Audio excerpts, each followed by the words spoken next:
Respecte-toi. Respecte-toi. Un petit titre inoffensif à première vue, mais qui peut contenir beaucoup, beaucoup de choses. Respecte-toi. Après-midi, on a vu que la plus belle définition, la plus vraie, puis aussi la plus profonde qu'on puisse donner de toi, c'est que tu es amour. Tu es l'amour. C'est ça que tu es dans le fond. Hein? Comme par hasard, Jésus de Nazareth, il résume tout son message, lui, par le grand commandement de l'amour. C'est assez que vous connaissez tous par cœur, aimez-vous les uns les autres. Hein? Mais c'est bizarre, ça, le commandement de l'amour. Hein? Pourtant, s'il y a quelque chose qui se commande pas, c'est bien l'amour. Hein? Avec un fusil dans le dos, là, aime, là, il n'y a plus d'amour là-dedans. Là, hein? Quand je suis déménagé, j'ai vécu dans la région du Lac-Saint-Jean, je me souviens, quand j'étais arrivé, les gens me parlaient qu'il y avait des bleuetières. Hein? C'est là qu'il y a la région des bleuets, comme on dit. Puis au nord du lac, hein, on me parlait, il y a des bleuetières. Je trouvais ça beau, ce mot-là. Hein? C'est là où on cultive les bleuets. Hein? On me disait, « Hey, Alain, dans les bleuetières, là, t'as des bleuets, là. Hein? Gros de même. Hein? Le dicton, c'est un bleuet, une tarte. Hein? La tarte, c'est celui qui croit ça, bien sûr. Hein? Il y a des bleuets gros de même. Hein? Mais supposons le propriétaire d'une bleuetière qui arrive à un moment donné, au début de la saison, au mois de mai, là, puis qui dit, on fait une réunion de toutes les plants de bleuets. Hey, toutes les plants de bleuets se ramassent en avant de lui. C'est sérieux, là. Écoute, le propriétaire qui va nous parler. Le propriétaire arrive et dit, moi, j'ai juste une consigne à vous donner pour la saison cette année. Juste une consigne. Hein? Moi, je vous commande de produire des bleuets. Tous les plants de bleuets, là, regarde ce qu'il prend, lui. On est des plants de bleuets. On n'est pas pour faire des fraises ou des cerises. On a toujours fait ça, nous autres, des bleuets. On n'est même pas capable de faire autre chose que ça. Eh bien, quand Jésus-Christ commande à l'être humain d'aimer, en fait, il l'appelle à être lui-même, c'est-à-dire amour, puis à donner son fruit, c'est-à-dire à aimer. C'est ça. Hein? Comme je disais après-midi, un pommier, ça donne des pommes. Hein? Un plant de bleuet, ça donne des bleuets. Un humain, ça l'aime. C'était fait que pour ça. Hein? Il appelle à nous respecter assez pour descendre dans notre vrai moi. Hein? De la même façon, hein, quand il appelle à renoncer à soi-même, il y a quelqu'un qui m'arrivait avec ça à un moment donné comme objection, hein, qui dit, coudonc, toi tu parles moi. Puis le Christ dans l'Évangile, hein, il arrive, lui, puis il dit, faut renoncer à soi-même. Hein? Il y a une contradiction, il y a quelque chose qui ne marche pas, là. Ben, c'est bien évident que c'est d'abord à notre moi superficiel qu'il faut renoncer. Hein? Avec ses passions puis ses caprices, le moi superficiel, c'est à lui qui s'adresse d'abord. Puis aussi à notre moi psychologique, avec nos beaux raisonnements humains, nos petits moyens humains, nos peurs, notre petite volonté humaine. Là. C'est à tout ça que le Christ appelle à renoncer. Il ne nous appelle pas à renoncer à notre moi profond. Il est là, lui, précisément. Hein? Il nous appelle à renoncer. Pour ça que c'est si important de distinguer les trois moi hein, là-dedans. Parce que sinon, on ne comprend rien. Là. Il y a des contradictions partout. Mais quand on distingue les trois moi, on comprend la différence avec le moi profond et les deux moi superficiels. Hein? En somme, il m'appelle à renoncer à ce qui n'est pas vraiment moi, hein, la surface comme ça, pour enfin me retrouver dans mon vrai moi profond, où il vit, lui, où il est. D'ailleurs, il le précise très bien en parlant de la façon d'aimer les autres. Aime ton prochain comme toi-même. Eh bien, mes amis. Ce petit bout de phrase-là, je vous jure que dans la tradition chrétienne, on n'a pas insisté bien gros. Hein? C'était « aime ton prochain, aime ton prochain, aime ton prochain ». Mais comme toi-même. Très important. Tout commence là. Comme toi-même. S'aimer soi-même d'abord. Mais qu'est-ce que ça veut dire, par exemple, s'aimer soi-même d'abord? Hein? C'est-à-dire vivre de plus en plus au niveau de ce que tu es vraiment dans ton fond. C'est ça, s'aimer. Hein? Si je vivote en superficie, je m'aime pas à ce moment-là. C'est pas ça, je m'aime pas, là. Hein? Mais descendre au fond, c'est ça, s'aimer. Hein? Puis, c'est pas de l'égoïsme, ça. Hein? Le temps que moi, je me donne pour faire du silence, pour me retrouver, puis vivre à un niveau profond, ce temps-là, je ne l'enlève pas aux autres. C'est qui va en profiter de tout ça? C'est les autres, par sur quoi? Un pommier, ça ne mange pas de pommes. Avez-vous remarqué ça, vous autres? J'ai jamais vu un pommier manger une bonne pomme. Ses fruits, c'est pour les autres. Hein? Le temps qu'il prend pour planter ses racines, lui, hein? Mais il va produire des beaux fruits. Puis tous ces fruits-là, ça sera pour les autres. Alors le temps qu'on prend chacun, on ne l'enlève pas aux autres, on ne le vole pas aux autres. Hein? C'est les autres qui goûteront ces fruits profonds d'amour à ce moment-là. De toute façon, jamais tu ne peux vraiment aimer un autre en vérité et en profondeur là, si d'abord tu ne te connais pas et ne t'aimes pas toi-même. Hein? C'est impossible. La mesure avec laquelle tu aimes l'autre, c'est exactement la même mesure avec laquelle tu t'aimes toi. Hein? Tu ne peux pas donner autre chose que ce que tu as et ce que tu es. Hein? Tu ne peux pas donner autre chose que ça. Tu donnes à l'autre le niveau d'amour que toi, tu vis à l'intérieur. Hein? Les 3 niveaux d'amour qu'on a vus en terminant après-midi. Hein? Hein? Si tu vis en superficie, ben, tu vas donner de l'amour superficiel. Ça, là, tout le monde en a en masse de ça. On n'a pas besoin de l'amour superficiel. Hein? Mais si tu vis quelque chose de profond, c'est ça que tu vas donner aux autres. Ça, c'est plus rare un petit peu. Tu donnes à l'autre le niveau d'amour que toi tu vis à l'intérieur. Le contraire sera bien étonnant. Hein? Tout part de toi. Charité bien ordonnée commence par soi-même. Ça, c'est profondément vrai. Charité bien ordonnée commence par soi-même. Ça veut dire qu'il y a un ordre dans l'amour, un ordre naturel dans l'amour, hein, qu'il faut respecter. Si on ne respecte pas cet ordre-là, on n'aimera pas. On n'aimera pas. Hein? Les gens qui disent, moi, c'est juste les autres. Hein? J'aime les autres, les autres, les autres, les autres. Moi, je donne aux autres. Tu donnes, mais tu donnes quoi? L'amour superficiel? Hein? Tout le monde en a en masse de ça, non? On n'a pas besoin. Hein? Parce que la question dans l'amour, c'est pas juste de donner, donner, donner. Qu'est-ce que tu donnes? C'est ça la question. Hein? C'est pas juste la quantité, là, c'est la qualité. Quelle profondeur, quelle qualité d'amour que tu donnes. C'est là la vraie question. Hein? Il y a un ordre dans l'amour qu'il faut respecter. Charité bien ordonnée commence par soi-même. Hein? Ça me rappelle toujours le 2e jour que j'étais arrivé en France à l'Arche de Jean Vanier. Je me souviens, j'étais dans le foyer, puis dans une pièce à côté, la porte était fermée. Il y avait une personne handicapée. Puis je l'entendais forcer, puis je me demandais, mais coudonc, elle n'est pas aux toilettes pourtant, là, qu'est-ce qui se passe là? Puis là, j'ai ouvert la porte, puis là, j'ai éclaté de rire quand j'ai vu la scène. Hein. La personne handicapée était comme ça à terre, elle se roule à terre, puis elle forçait. Le pauvre gars qui était là, il essayait de mettre ses pantalons, puis il tirait dessus, puis il forçait. Il y avait juste un petit problème, c'est qu'il avait mis ses grosses bottes avant. Hein? Juste un petit détail. Hein?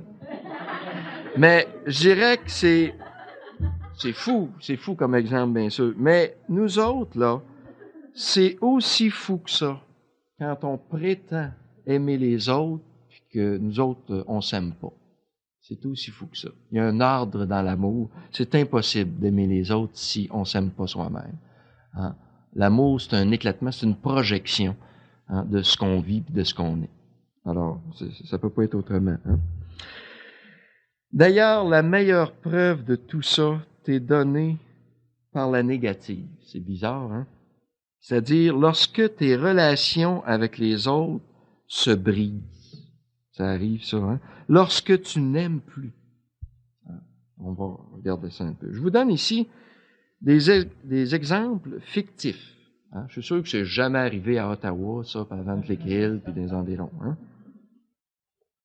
Supposons que toi, dans ta vie, peut-être là une semaine ou deux, ou peut-être ça fait 10 ans, 15 ans, 20 ans de ça. Supposons que toi, tu as été profondément, mais là, profondément blessé par du placotage. Hein? Quelqu'un là qui a sali ta réputation, qui a détruit ta réputation. Peut-être tu traînes ça encore aujourd'hui. Tu as peut-être perdu des amis à cause de ça, peut-être un emploi à cause de ça. Quelqu'un qui t'a profondément blessé, là, qui t'a calé comme ça, hein, en salissant ta réputation. Hein. Ou, je ne sais pas, toi, dans ta vie, tu as été trompé. Ça fait mal, ça. Hein? Tu as misé peut-être des années avec quelqu'un dans l'amour, à aimer quelqu'un comme ça, qui t'a trompé comme ça du jour au lendemain, hein? Bang. Hein? Ou tu as été trahi. Ça aussi, c'est souffrant. Hein? Tu confies les secrets de ton cœur à quelqu'un qui s'en va dire ça à n'importe qui, puis on rit de toi. Hein?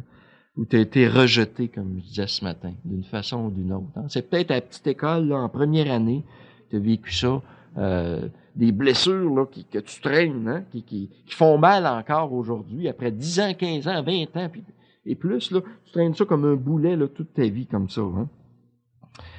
Ou quelqu'un dans ton entourage actuellement, peut-être, là, qui a le don, la personne, elle te connaît, là, on dirait qu'elle a le don là, toujours de t'envoyer la phrase, assez la personne, la phrase qui va te faire mal, hein, la flèche empoisonnée, là, assez de l'envoyer direct au cœur, comme ça, là, assez que ça va te blesser, là, ça va te ridiculiser devant tout le monde, hein, au travail, à l'école, dans ta famille, dans ta parenté, dans ton groupe d'appartenance de quelque chose, de la communauté, peu importe, hein, et toutes sortes de flèches comme ça, hein. Au moment où je vous dis ça, il y a sûrement des noms et des visages qui remontent dans votre vie. Puis je dirais ce soir-là, laisse-la donc remonter. Laisse-la remonter. Tous ces gens qui t'ont fait mal, tous ces gens qui t'ont blessé dans ta vie, ça peut être tes parents même, ça peut être tes éducateurs, ça peut être n'importe qui. Laisse remonter tout ça ce soir. Tu as peut-être la chance de t'en libérer. Tu as peut-être la chance de t'en libérer. Laisse-la remonter. Hein? On va regarder ça, nous autres. Il y a plusieurs attitudes possibles qu'on peut avoir face à cette personne-là ou ces personnes-là qui t'ont vraiment fait mal. Hein? Je parle blessé profondément. Il y a plusieurs attitudes possibles. Une première attitude que tu peux avoir, c'est que tu peux tuer la personne. Ça, c'est une façon. Il y en a qui règlent ça comme ça. Ils ont d'autres problèmes après, par exemple. Mais attendez. Il y a bien des façons de tuer. Pas juste avec un couteau puis un fusil, hein. Bien d'autres façons de tuer. On peut tuer verbalement ou blesser à mort quelqu'un. Avec un mot, une phrase. On peut blesser à mort quelqu'un. C'est une façon de tuer ça aussi. Même par un silence. Hein. Un silence peut être mortel, vous savez, quand on a besoin d'une parole à un moment donné. Hein. Ça peut être un poison. Tout. Hein. On peut tuer de bien des façons. Une autre façon de tuer beaucoup plus subtile, c'est tuer mentalement. Tuer mentalement. C'est-à-dire que la personne, je l'ai tuée là, dans mon cerveau. Elle n'existe plus. Elle n'existe plus. Je l'ai rayée de la carte. Elle n'existe plus pour moi. Je l'ignore totalement. C'est l'indifférence totale. Elle n'existe plus. J'arrive à quelque part, la personne est là. Elle n'existe plus. Hein? Je l'ai tuée dans ma tête. Vous savez qu'il n'y a pas de prison pour ce type de meurtre-là, mais qu'au niveau spirituel, ça a des conséquences aussi néfastes que tous les autres meurtres. Hein? Mais ça, il n'y a pas de prison pour ça. Ça, c'est une première attitude qu'on peut avoir. On peut tuer la personne d'une façon ou d'une autre. Bon. Deuxième attitude qu'on peut avoir face à cette personne-là qui m'a fait mal ou qui me fait mal même présentement peut-être. Tu peux pardonner, mais un peu comme pour obéir à une loi extérieure. Hein? Tu as lu dans l'Évangile, toi, pardonnez, vous serez pardonnés. Puis, hein, on parle du pardon souvent, puis toi, tu vas être sûr d'aller au ciel, puis en tout cas, puis là, tu te forces, puis OK, je vais y pardonner. Puis, tu vois, un pardon, mais tu sais, c'est pas fort, là. Ou simplement une morale sociale que tu as appris, ou une bonne éducation. Des fois, des gens qui pardonnent, parce que chez nous, on a appris qu'il fallait pardonner. Bon, c'est une espèce de surmoi. Hein? Ça vient pas du fond de toi, là, mais c'est quelque chose qui t'a imposé de l'extérieur, puis qui te demande un effort là, pour ton pardon. Là. Souvent, c'est un pardon hautain, on appelle. Hein? Une espèce de pardon hautain. Là, tu as une espèce de tribunal, hein, comme j'ai une table en avant, là, puis l'autre est devant toi, là. Hein, monsieur le juge ou madame la juge, là. Puis toi, là, hey, imagine, comme t'es bon puis t'es bonne, toi. Tu daignes accorder ton pardon à cette infâme créature qui a osé t'offenser, hein? Toi, de ta hauteur, de ta prestance, tu t'abaisses à lui accorder un pardon, puis t'es mieux de filer doux la prochaine fois, puis de pas recommencer, puis bon, et tout ça. Hein? Vous voyez, un pardon hautain qui est comme une espèce de justice qui est rendue de très haut. Hein? Ou, ça arrive souvent, ça aussi, un pardon conditionnel. Hein? Je te pardonne, Arthur, je te pardonne. Je le sais que tu sautes la clôture. Hein? J'ai vu que ton fond de culotte t'a déchiré, Arthur. Je le sais que tu sautes la clôture. Je te pardonne, hein? Mais t'es mieux de pas recommencer, par exemple. Oups, ça refroidit Arthur, ça. Hein? T'es mieux de pas recommencer, là. Wow. Il y a un pardon. Vous voyez, il y a un début, bien sûr, de pardon, mais t'es mieux de pas recommencer, là. C'est... Ou simplement ce que j'appelle un pardon fret. Hein? C'est-à-dire que je te pardonne tout, Gertrude. Oui, Gertrude, je te pardonne tout, mais j'oublie pas, par exemple. Oups. Hein? On voit là, juste dans le ton de la voix, là, que c'est pas fort. Il y a un pardon, mais le j'oublie pas, là. T'as dit que, hein? C'est un pardon un peu, là, entre deux, hein, mêlé, hein. Heureusement, bien sûr, il y a une troisième façon de pardonner. Encore une fois, cette personne-là qui me déchire, qui m'a déchiré. Hein? Tu peux, j'appelle ça, moi, pardonner de bon cœur. Tout simplement. Simplement. Hein? D'égal à égal.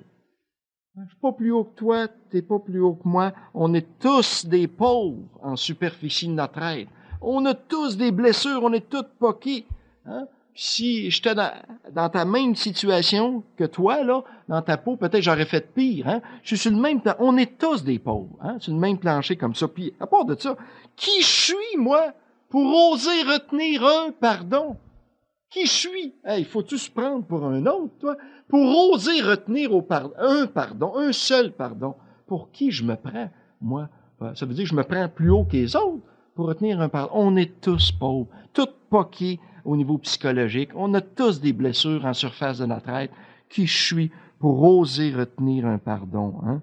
On se parle, on fait la vérité, ou quand on peut pas faire un dialogue, je fais la démarche intérieurement, du moins à l'intérieur de moi, puis quand on sera prêt, on se parlera. Hein? On repart dans l'amour, tout simplement. Hein? Pardonner de bon cœur. Ça, c'est une troisième façon de pardonner. Hein? Mais je ne sais pas si vous savez, il y en a une quatrième façon de pardonner. Quand on creuse là-dedans, il n'y a plus de bout. Hein? C'est infini, l'amour, n'oubliez pas ça. Hein? Il y a une quatrième façon de pardonner. On ne peut pas toujours la faire, cette façon-là, mais quand on peut, c'est extraordinaire. Hein? Écoutez bien ça. Tu peux guetter le moment propice pour signifier à la personne qui t'a fait mal là, qu'elle est pardonnée. Mais pas par des paroles, puis tout ça, là, par un petit geste qu'elle seule va comprendre la personne. Hein, tout le monde est là, puis tu vois la personne, un objet que tu vas lui donner, un clin d'œil, un petit geste là, que tu es sûr qu'elle elle va très bien saisir par ce geste-là, qu'elle est complètement pardonnée, hein, sans aucun mot, hein, qu'elle seule va comprendre, que la vie a continué, hein, que j'ai le goût de vivre, puis que moi je suis rendu plus loin que ça, puis on continue à vivre. Ça, c'est une quatrième façon de pardonner. Hein. Vous l'avez sûrement vu vivre ce type de pardon-là. Par exemple, on le voit très souvent chez des très jeunes enfants. Hein? On dirait que malheureusement, plus on vieillit, plus notre capacité, hein, on dirait que notre mémoire augmente, là, puis notre capacité de pardonner diminue. On dirait, on retient plus les pardons, plus on vieillit, on dirait. Hein? Alors que tu retournes un tout jeune, on voit ça, des petits-enfants, là, ils jouent ensemble, ils ont du fun noir, puis tout ça. Oups! La chicane pogne là-dedans, toi. Hey, ça se tira. Va-t'en chez vous, c'est fini. Je veux plus te voir jamais. Choum! Chacun sur le bord de la clôture. Hein? Oups! Après 10-15 minutes, ça se rapproche tranquillement de la clôture. Pas un mot, pas un son. À un moment donné, il y en a un qui a un petit sac, qui sort un suçon, n'importe quoi, il passe ça à travers la clôture. Hein? 5 minutes après, ils sont en train de jouer ensemble, puis ils ont encore du fun. Hein? C'est ça. Hein? J'ai jamais vu un jeune, là, un petit jeune à côté sa clôture, là, puis discuter durant 2-3 heures, là. Qu'est-ce que tu as voulu dire quand tu as tiré sur ma suce, là? Hein? Qu'est-ce que tu voulais dire par là? Puis les arguments, puis explique-moi, puis passer. L'enfant, il n'a pas de temps à perdre avec ça. Lui, les explications, il veut jouer.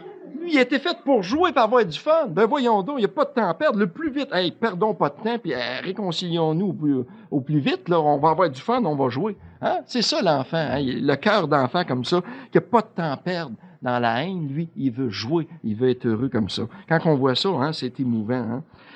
Je l'ai vu vivre aussi, et ça a bouleversé toute ma vie. Moi, ça m'a été droit au cœur, je dirais, à l'Arche de Jean Vanier. Souvent, je l'ai vu vivre, hein, chez les personnes handicapées qui ont une transparence comme ça. En tout cas, moi, ils m'ont enseigné, entre autres, ils m'ont enseigné c'était quoi le pardon. Hein. Ils m'ont enseigné bien plus que j'ai pu leur montrer les choses. Moi. Je les ai montré des choses bien simples, matérielles, mais eux autres m'ont pris le spirituel.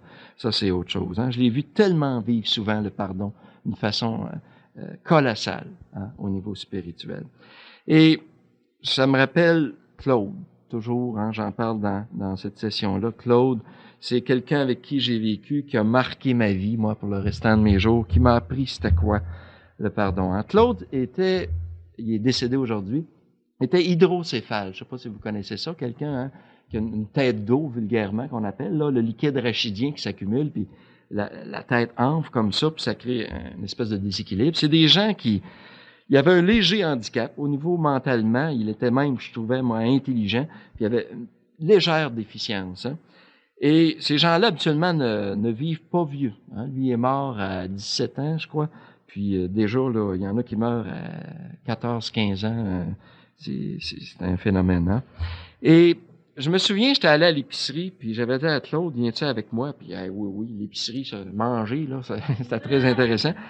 Fait qu'on arrive à l'épicerie, on vivait dans un village, un peu comme ici. Puis, on rentre dans l'épicerie. Tout de suite, en entrant, il y avait un bonhomme qui était là, que je connaissais pas, qui était pas du village, ou qui était nouveau, je sais pas trop. Puis, en entrant dans l'épicerie, il se met à rire de Claude. Ça, c'est très dur à vivre. Je sais pas si vous avez vécu avec des handicapés, puis sortir en public, là, on vit des choses très dures. Hein? Quand on est attaqué soi-même, c'est pas si pire. Moi, ça me dérange pas trop. Mais attaquer une personne comme ça, moi, ça me vire en l'envers. Hein? Puis là, il se met à rire de Claude, sa grosse tête, puis tout ça. Moi, j'ai rien dit, hein, parce que je suis assez prompt de nature. C'était mieux que je dise rien. On a pris notre panier d'épicerie, puis je me suis dit, je parlerai à cet homme-là. Je voyais qu'il était à nouveau. Puis peut-être que ça va être bon qu'on parle à un moment donné de certaines explications. Hein. On prend notre panier d'épicerie, on s'en va dans la rangée. Puis on entend encore le même homme, hein, qui crie assez fort là, dans l'épicerie. Cette fameuse phrase que j'ai entendue souvent, hein, quand on vit avec des personnes handicapées. Comment que ça se fait qu'on permet à ça de se promener dans le monde, hein, dans la société, à ça? Hein? Et tout de suite, j'ai vu la larme couler sur la joue de Claude. Lui, il saisissait très bien tout ce qui se passait là, je vous jure. Tout de suite, j'ai vu la larme couler. Hein? Moi, ça a tout pris, hein, mon petit change pour me retenir à ce moment-là. Hein? J'ai mis mon bras sur l'épaule de Claude, hein, mais j'avais juste le goût de crier. J'avais juste le goût de crier. Parce que moi, je connaissais le dossier de Claude, qui avait 14-15 ans à ce moment-là. Le dossier se dépêt de Claude. Hein. Je peux vous dire ceci, moi.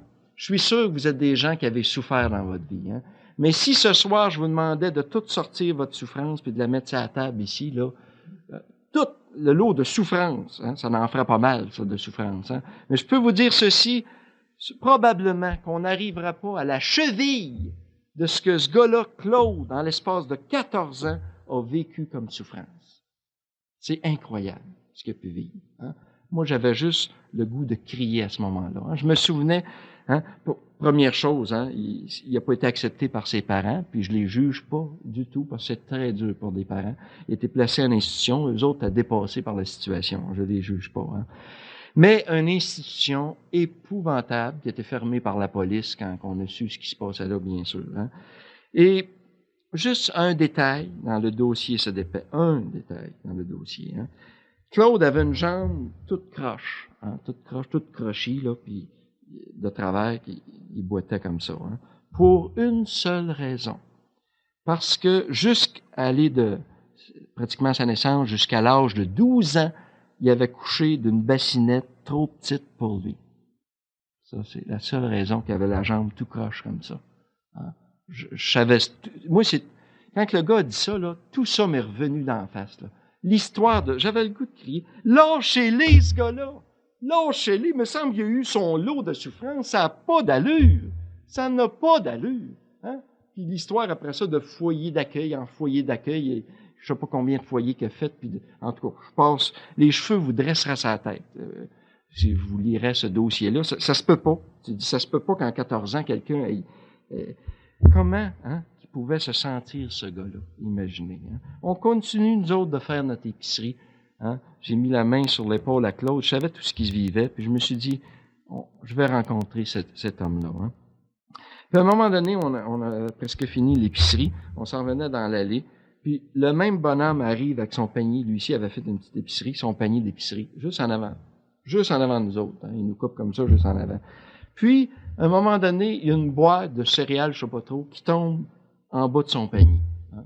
Moi, quand j'ai vu la boîte à terre, la première idée, moi, que j'ai eue, là, ça a arrêté de passer dessus avec mon panier, là. Ça m'aurait fait du bien, moi, ça m'aurait défoulé. J'avais le goût de sauter de sa boîte, là. Il me semble que ça m'aurait fait du bien pour y exprimer quelque chose de non-verbal, mais de très fort. Mais là, Claude, lui, c'est drôle, c'est pas ça qu'il a eu comme idée. Hein? Là, j'ai vu ce que c'était, je vous jure. J'ai vu Claude, bang, bondir comme une flèche, lui qui boitait, hein, s'avancer tout croche, manquer de tomber à terre, ramasser cette boîte-là, là, se relever comme ça, avec le plus beau sourire au monde, et donner ça au gars avec le plus beau sourire au monde. Si vous le sourire de Claude, c'était un lever de soleil. C'était pas, nous autres, moi, quand j'étais pas de bonne humeur le matin, juste son sourire, là, il nous remettait de bonne humeur. C'était un soleil, Claude. Hein? Si vous aviez vu les yeux de ce gars-là, là, ça, c'est pas un mot, hein? Juste un geste comme ça. Ce gars-là, il était marqué pour le restant de ses jours. Il a appris quelque chose, je vous jure, moi, pour le restant de ses jours. Hein? Mais je peux vous dire que ça, c'est un homme, Claude. Voici l'âme. Voici un homme debout. C'est ça, un humain debout, capable de faire des gestes comme ça. En l'espace de 10 minutes, hein, lui qui a été charrié toute sa vie, rejeté toute sa vie, imaginez-vous les blessures de Claude, vous autres, au niveau psychologique. Hein, lui, quelle impression qu'il avait de lui? Il était juste bon pour mettre à la poubelle. Tout le monde le met à la poubelle toute sa vie. Hein, imaginez-vous ces blessures psychologiques là, qui étaient là, qui saignaient hein, à entendre cette phrase-là. Et en l'espace de 10 minutes, se revirer de bord et dire non, non, moi je me respecte. J'embarque pas dans œil pour œil, dent pour dent. Ben de valeur, moi je me respecte, moi j'aime. Et moi je te montre c'est quoi l'amour. Ça c'est un homme. Moi j'ai appris c'était quoi un homme ce jour-là. Un homme debout. Hein, capable de pardonner, je vous jure. Hein. Naturellement, ce type de pardon-là, vous pouvez être sûr, ça ne peut se situer qu'au niveau du vrai moi profond. Ça vient du moi profond. Hein, ça ne peut pas venir d'ailleurs que là. Hein.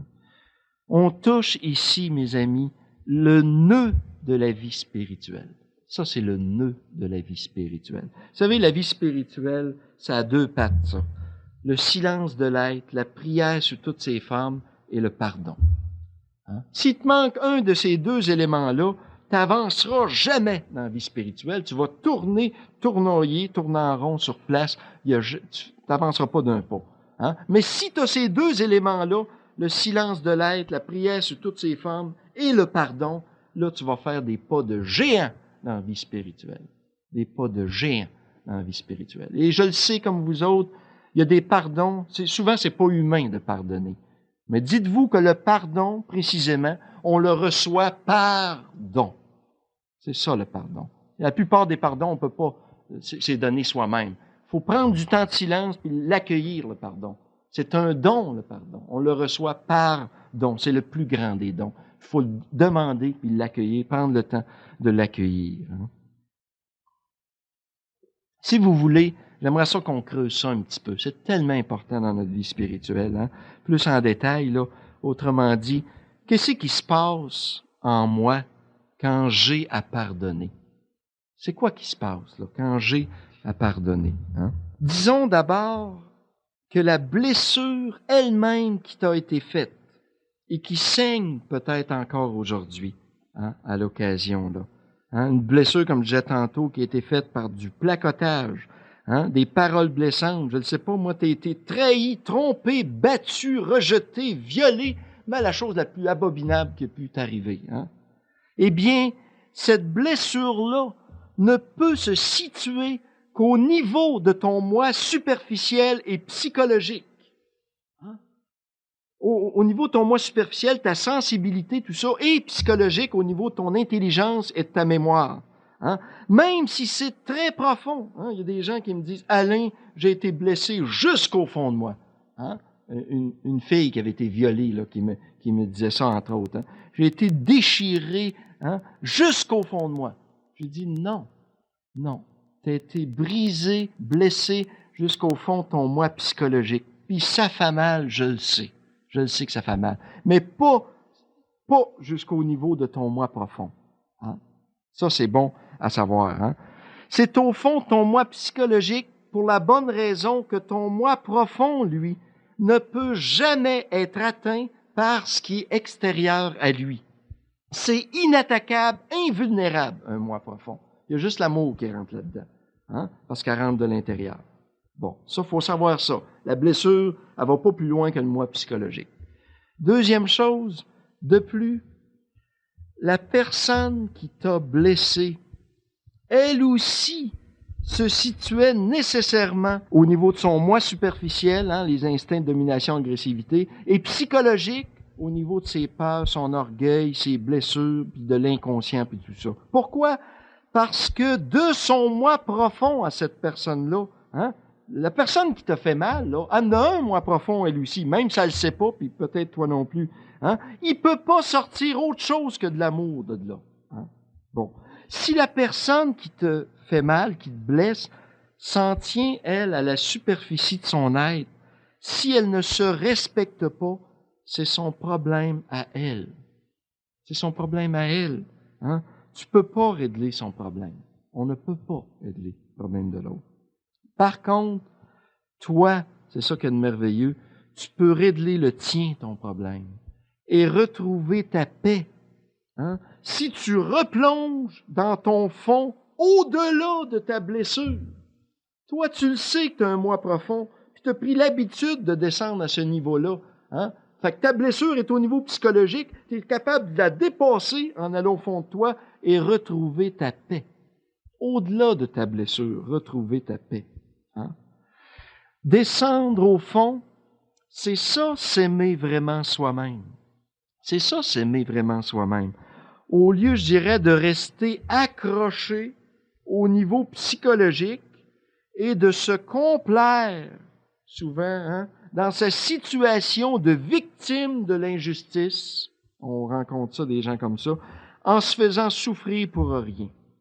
Combien de gens jouent au martyr? Moi, j'en rencontre souvent des gens qui jouent au martyr, hein, qui arrivent là avec, hein, des catalogues, hein, ça d'épais, là, de preuves. Ils ont toutes les preuves. Allez, regarde, lui, là. Regarde tout ce qu'il me fait. C'est écrit noir sur blanc, on a toutes les preuves. Hey, lui, il me fait ça, là. Puis il se complaise là, puis il reste, on dirait, accroché là au niveau du moi psychologique, là. En calant l'autre, en noircissant l'autre au bout, là. Hein, comme ça, là. Puis, pour simplement caler l'autre. Pourquoi? Pourquoi qu'il cale l'autre comme ça? Parce que ça lui permet de se remonter, bien sûr. Hey, regarde comme il est noir, là, lui. Moi, je suis juste gris. Hein? C'est pas si pire, je suis juste gris, mais lui, hey, gars, s'il est noir. Hein? C'est une façon comme ça d'oublier ses propres limites puis ses propres blessures à chacune. Hein? Vous savez, c'est bien facile de composer. N'importe quel fou, n'importe quelle folle est capable de composer des catalogues, des thèses de raisons pour pas pardonner. N'importe qui. Bien facile, ça. Trouver 1001 raisons, des thèses qu'on peut composer de raisons, hein, rationnelles pour pas pardonner. Ça, c'est n'importe quel fou capable de faire ça. Hein. Mais se lever debout, se respecter, être un âme, hein, descendre au niveau profond, ça, c'est autre chose. Ça c'est une autre paire de manches. Hein. Pardonner, c'est refuser de rester en superficie et de broyer du noir. Pardonner, c'est loin d'être faible, mes amis. Il faut être un homme et une femme drôlement debout pour pardonner. Je vous en ai donné un exemple tantôt de Claude. Hein? Ça, c'est un homme debout, accompli. Hein? Pardonner, c'est te respecter toi d'abord. C'est ça, pardonner. Te respecter toi d'abord en demeurant toi-même, en demeurant en toi-même. C'est ça, pardonner. Hein? Laisse faire l'autre, encore une fois. Laisse faire l'autre. Le plus grand service que tu peux rendre à l'autre, c'est de régler ton problème à toi, hein, en demeurant toi-même, en toi-même. Hein? C'est la meilleure chose. Laisse faire l'autre. Hein? C'est dans ce sens-là que Jésus résume, je dirais, tout l'Évangile par cette phrase épouvantable. Cette phrase est épouvantable du Christ. 3 mots. Hein? Aimez vos ennemis. Aimez vos ennemis. C'est juste le Christ qui peut dire des folies pareilles. Aimez vos ennemis. Qu'est-ce que ça veut dire, ça? Aimez vos ennemis. Hein? Souvent, les gens prennent ça pour une loi morale. Hein?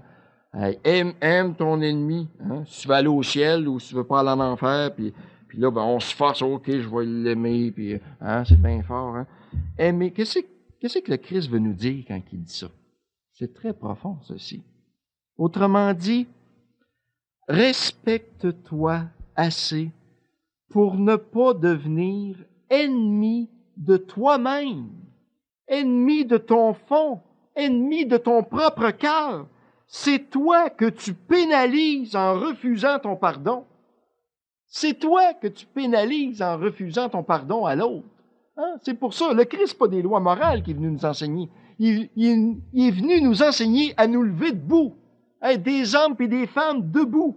Hein? C'est pour chacune de nous qui parle. Hein? Pas pour nous imposer des commandements puis des lois, mais pour nous aider à nous relever debout. Puis dire, toi, là, la meilleure façon de te relever debout, hein, c'est d'aimer ton ennemi.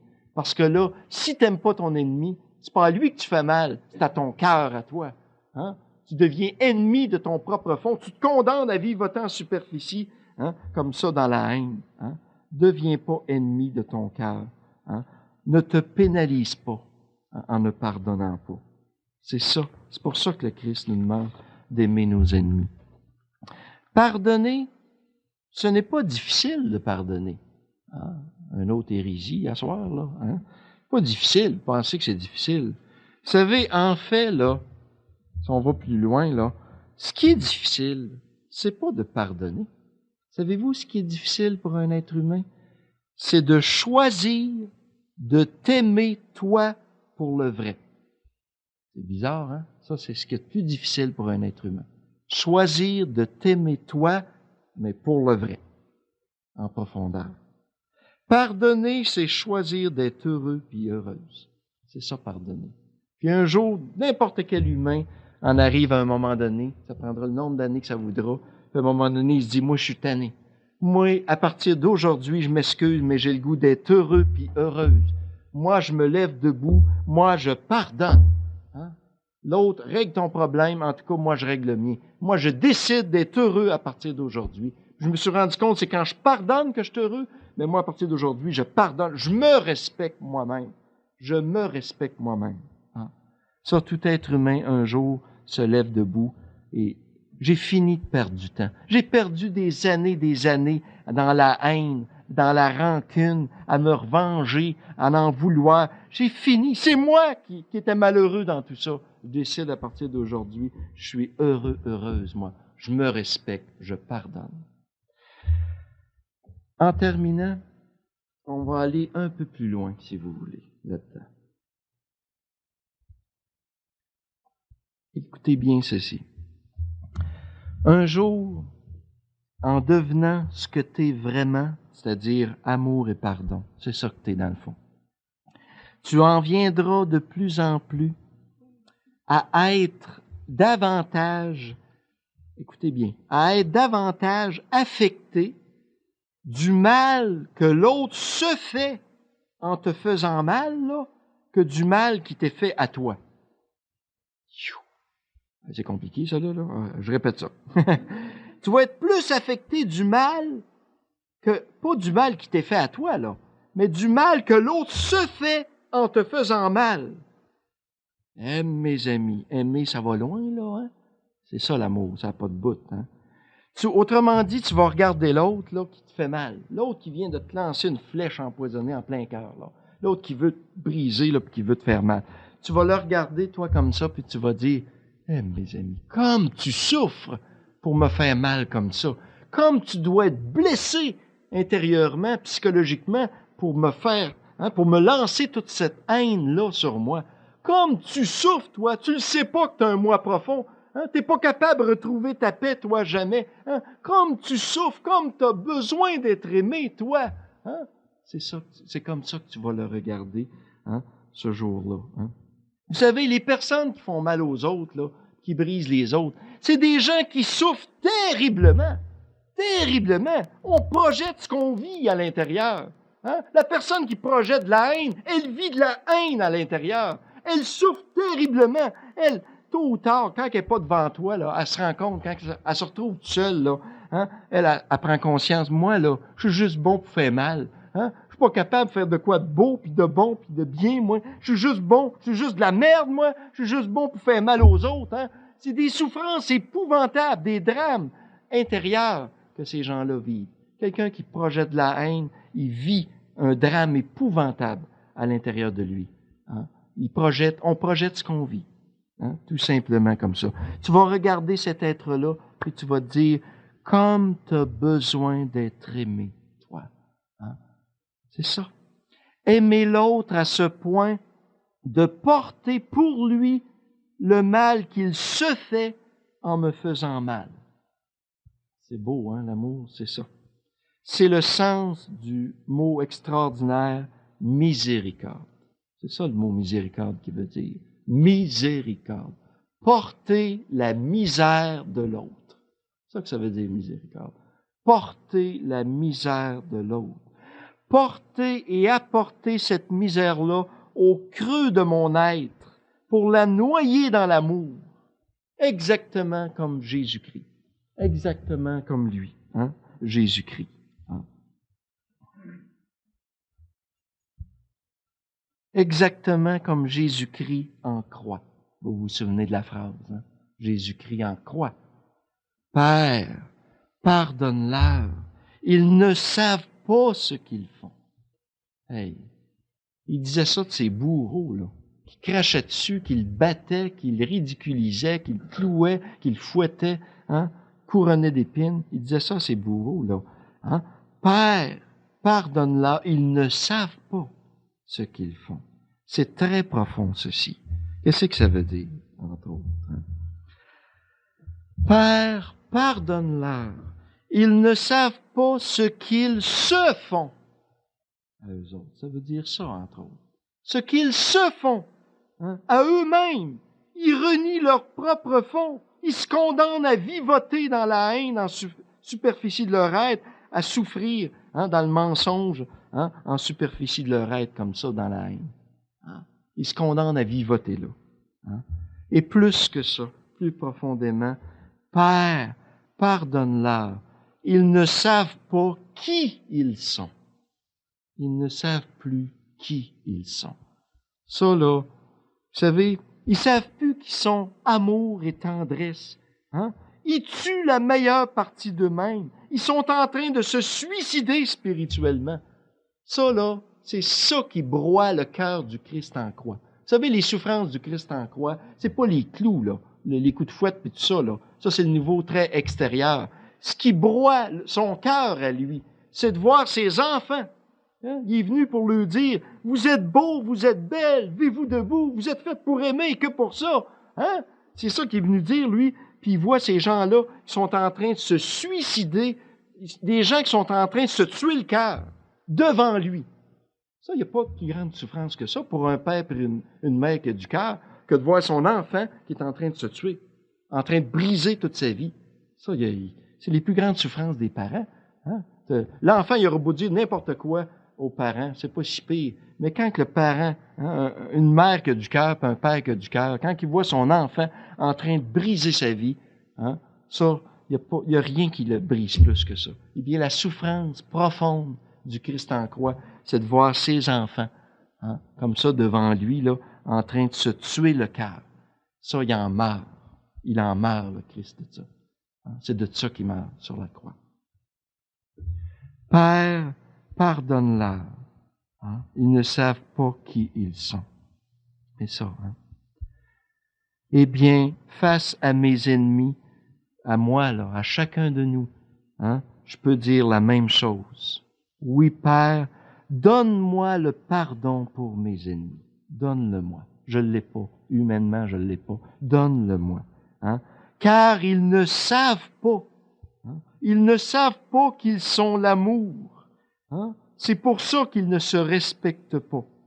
C'est pour ça qu'ils ne se respectent pas. Ils ne savent pas, eux autres, qui sont l'amour. Hein? En tout cas, moi, j'ai décidé de me respecter.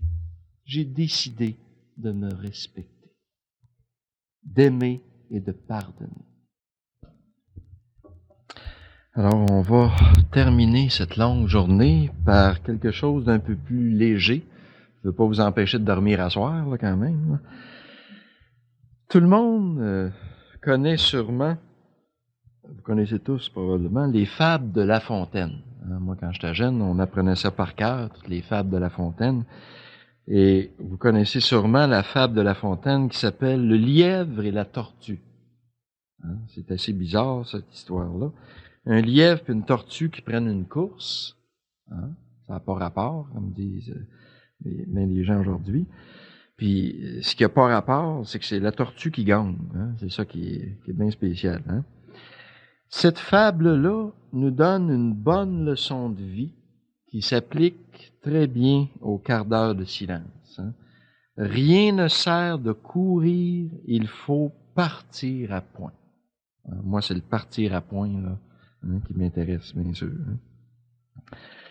Partir à point, ça veut dire d'abord de faire le point, c'est-à-dire te retrouver en toi, dans ton fond. C'est ça, faire le point, se retrouver. Ensuite, quand tu partiras à point. C'est-à-dire que tout ton travail, toutes tes activités, tes relations aux autres seront teintées par ta profondeur et ta qualité de présence. Partir à point en faisant ton petit quart d'heure de silence, dans le fond, ne sert qu'à ajuster ton niveau de profondeur. Quelqu'un qui fait ça le matin, là, il se dit, dans le fond, à quel niveau de profondeur je veux vivre aujourd'hui, moi? Au niveau superficiel, juste au niveau de la tête psychologique, ou j'ai le goût de vivre au niveau profond?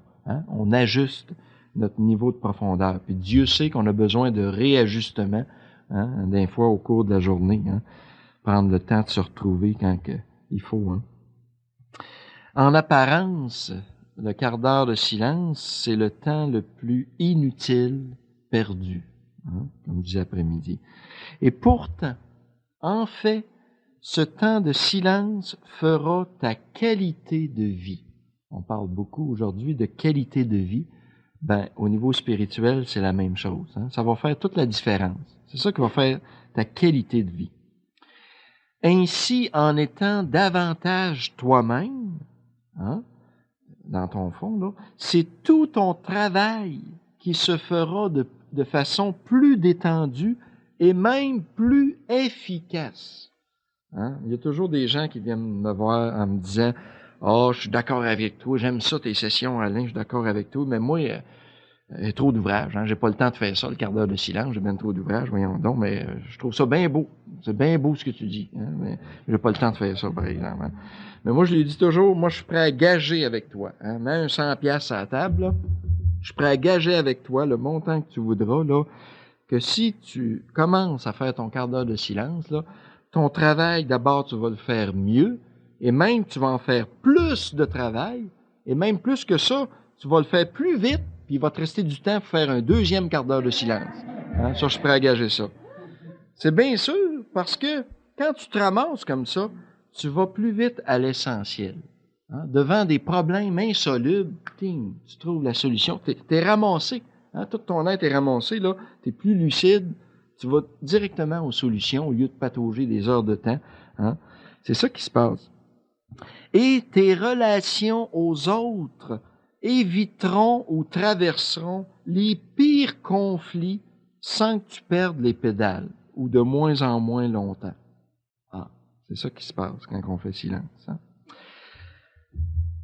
Moi, les psychologues m'ont classé. Vous savez, on est tous classés par les psychologues. Je ne sais pas si vous saviez ça, là. Ils ont eu de la misère, par exemple, à me classer, là, parce qu'ils auraient pu me classer à bien des places. On a tous des petits casiers, ça, nous autres, puis il y a une étiquette en dessous, on est classés. Vous ne pouvez pas savoir dans quoi qu'ils ont réussi à me classer. Ils m'ont classé dans ce qu'on appelle les soupes au lait. Les cuisinières, vous connaissez ça, quand on fait bouillir du lait, là, quand que ça se met à lever, ça prend pas de temps, je te jure. Hein? Quelqu'un qu'on dit qu'il a un caractère soupe au lait, là, c'est quelqu'un que tu lui lances une petite flèche, quelque chose, puis hey, il grimpe d'un rideau tout de suite, hein, comme on dit, là. Il y a une réaction un peu disproportionnée à ce qui est dit. Hein? Alain Dumont, c'est ça. Alain Dumont, c'est soupe au lait. C'est ça ma blessure, moi, qu'est-ce que vous voulez que je fasse? Bon. Puis tout ce que j'ai pu faire de thérapie, de psychologue, puis tout ce que vous voulez, il n'y a jamais rien qui a changé. Hein? Puis, v'là bien des années de ça, j'ai changé quand même, là. V'là bien des années, vous allez voir comment, par exemple. V'là bien des années de ça. Hein? Moi, on me lançait le moins petit mot là, de travers qu'on me lançait. Là. Hey, moi, je grimpais pas d'un rideau, hein, parce que moi, c'était pas assez haut, ces rideaux. Moi, c'était au plafond direct, hein, ou sur le toit même, quand je pouvais. Là. Hein, un vrai caractère supposé, là, extrémiste, hein, comme ça. Hein. Puis à un moment donné, comme je vous disais, hein, j'avais essayé toutes sortes de choses, il n'y a vraiment rien qui a changé rien. Hein. La blessure, elle est là. À un moment donné, j'avais commencé le silence parallèlement à tout ça, hein, sans m'en rendre compte. Hein. Puis à un moment donné, quelqu'un me lance une flèche. Puis d'habitude, je serais monté pas mal haut, hein, sur le pignon, là, ce fois-là. Hein. Puis vous pouvez pas savoir la joie que j'ai eue quand je me suis rendu compte que j'étais juste debout sur la table. Hein? Quelle joie! Juste debout sur la table. Hey, je me suis dit, je m'améliore, là, moi. Hey, quelle joie! Puis là, j'ai fait un lien avec le silence, mais pour moi, il y a un lien là-dedans. Puis là, j'ai redoublé dans le silence. Puis une couple d'années après, quelqu'un me lance une autre flèche comme ça, d'habitude, hein, je serais grimpé. Puis là, je m'aperçois, je montais juste ces chaises. Ah ben, hey, là, j'ai redoublé encore plus dans le silence. Hein. La semaine passée, j'étais allé chez Woolco, puis je vois ça, des tout petits bancs. Hein, c'est à peu près ce dos. Je pense que je vais aller m'en acheter un. Là. Je vais en avoir assez là, pour faire mes stepettes. Puis à un moment donné, je vais être capable de marcher comme tout le monde sur le plancher, probablement. Hein. Alain Dumont, c'est une soupe au lait. Il demeurera éternellement. C'est ma blessure, ça. Mais la vie m'a appris et m'apprend quoi faire avec ma blessure. Elle m'a appris quoi faire, hein? En prenant l'habitude de plonger au fond de moi. Hein? C'est ça qui s'est passé. Un peu comme un chat, là. Hein? Quand on lance un chat dans les airs, là, il retombe trop sur ses pattes. Vous remarquez ça, vous autres, c'est ça. Puis, mais c'est ça qui se passe dans ta vie. Tu as la même blessure, sauf que la vie m'a appris, moi, à retomber sur mes pattes comme ça, de plus en plus rapidement, à part de ça. Aujourd'hui, j'ai le même blessure. Hein? Quelqu'un va me lancer de quoi? Ouh! Ça commence à remonter tout de suite, mais j'ai pris l'habitude de replonger plus profondément. Puis je m'aperçois là, depuis 10-15 ans là, que ça va de plus en plus rapidement, ça. Cette capacité-là d'aller au fond plus rapide, là, au lieu de perdre les pédales puis de perdre son temps comme ça. Hein. C'est ça que la vie fait avec les blessures. Elle les enlève pas. Hein. Elle te montre quoi faire avec. Quoi faire avec, en les tournant en positif. Hein? Si j'avais pas cette blessure-là, moi, peut-être que je serais pas capable d'aller aussi profondément que ça. C'est ça que la vie m'a appris. Hein? Parce que cette blessure-là, elle me force à plonger. Sinon, je fais des catastrophes, puis hein, c'est épouvantable. Êtes-vous bon et bonne en mathématiques, vous autres?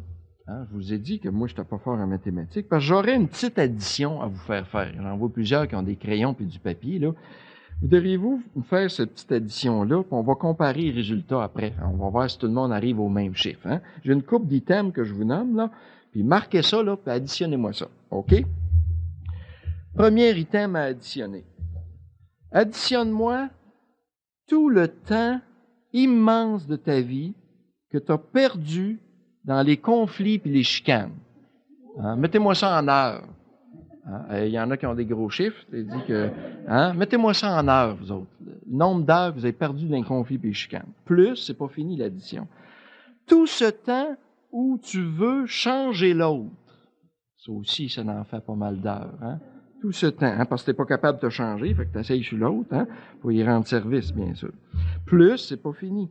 Tout ce temps où ton travail n'avance pas parce que tu es trop stressé, tu tournes en rond et tu ne sais plus quoi faire. Ça aussi, ça fait une coupe d'heures. Hein? Plus, le dernier item, tout ce temps où tu n'es pas bien dans ta peau, où tu cherches un sens à ta vie, où tu ne sais plus où que tu t'en vas, où tu cours après toi-même, dans le fond. Hein? Ça aussi, ça fait une coupe d'heures. Hein? Si tu calculais tout ce temps perdu dans une seule journée, hein? Dans les conflits, chicanes, à vouloir changer l'autre, que le travail avance pas, tu es trop stressé, tu n'es pas bien dans ta peau, tu cherches un sens de ta vie, tu cours après toi-même, tu es tout de travers, tu es tout perdu. additionne-moi ça d'une seule journée.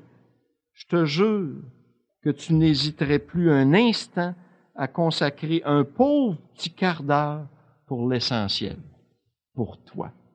Voyez comment on n'est pas fort en mathématiques. Hein? Du temps pour prendre un temps de silence, que ce petit quart d'heure-là là, va te faire éviter peut-être tout ça. Hein? Ben des conflits, des chicanes, tu n'essaieras plus de changer l'autre, puis tu vas aller plus vite à l'essentiel dans le travail, puis tu vas être bien mieux dans ta peau. Hein? Mais ça, on n'a pas le temps. Ah, un petit quart d'heure, c'est trop long, ça, là. Mais du temps pour la chicane, du temps pour changer l'autre, puis hein? Ça, on en gaspille des heures et des heures à chaque jour. Vous voyez comment on n'est pas fort en mathématiques, je vous jure. Je reviens à ma fable de La Fontaine de tantôt. Hein? Les lièvres ne sont jamais gagnants. Pourquoi? Parce qu'ils courent à l'extérieur d'eux-mêmes. C'est pour ça qu'ils ne gagnent pas. Ils courent à l'extérieur d'eux-mêmes. Hein? La tortue, elle, qui fait le point, d'abord en entrant dans sa coquille. Vous savez, une tortue, là, ça rentre dans sa coquille, en elle-même, dans le fond. Hein? C'est la seule qui sera capable de partir à point et d'arriver à point. Pourquoi? Parce que la course, c'est en elle d'abord qu'elle l'a fait en allant directement au but. C'est pour ça qu'elle gagne. Hein? C'est en elle qu'a fait la course, hein, en allant directement au but. Après ça, elle atteint tous ses buts. Hein? Il n'y a plus de problème. Si tu fais comme elle, tu ne seras plus impressionné par ceux et celles qui courent autour de toi. Hein? Particulièrement ceux et celles qui se perdent dans l'activisme, la maladie du siècle, ça, l'activisme, et qui oublient l'unique nécessaire. L'unique nécessaire. Vous avez déjà entendu ça dans l'Évangile. Hein? Vous vous souvenez, le Christ, Jésus, hein? Quand il était fatigué, lui, il allait se reposer chez ses amis, hein, une couple de milles de Jérusalem, à Béthanie. Hein, il y avait Lazare, Marthe et Marie. Hein, ça, c'est ses amis intimes. Il allait se reposer là, hein, comme ça. Hein. Puis vous vous souvenez, vous avez sûrement lu ça dans l'Évangile, à un moment donné, on entend résonner la voix du Christ, hein, dans la maison de Lazare, on entend ça. Hein, le Christ qui crie, à un moment donné, « Marthe! Marthe! Assis-toi! » Marthe. Hein, vous avez lu ça dans l'Évangile, vous autres? Ben oui. Assis-toi, Marthe. Fais-moi une sandwich au beurre de pinot, puis assis-toi. Bon, vous avez lu ça dans l'Évangile, bien sûr. Hein? Vous vous souvenez de ça. Hein? Marthe, tu t'inquiètes et tu t'agites pour beaucoup de choses. Une seule est nécessaire. Eh, mes amis, la phrase du Christ. Hein? Vous vous souvenez de la scène, hein? Marie, elle, sa sœur à Marthe, là, imagine-toi. Hein? Marthe arrive comme ça, elle a tout l'ouvrage à faire dans la cuisine, elle ne sait plus où se garrocher, puis elle arrive, puis bon, ça y est, elle est encore en train de faire son quart d'heure de silence. Hein? C'est ça, hein? Écrasée au pied du Seigneur, encore en train de faire son quart d'heure de silence. Hein? Et le Christ prend la défense de la paresseuse. C'est incroyable. Il prend la défense de la paresseuse. Marthe, tu comprends rien. Tu comprends rien. Hein? On se nourrit, il faut manger. Le Christ n'est pas un fou, il sait bien qu'il faut manger. Ça, il sait bien. Hein? Mais il dit, le cœur aussi, il mange. Le cœur aussi, il a faim. Et nous autres, là, on est scandalisés quand on voit des gens mourir de faim, qui n'ont rien à manger. Hein?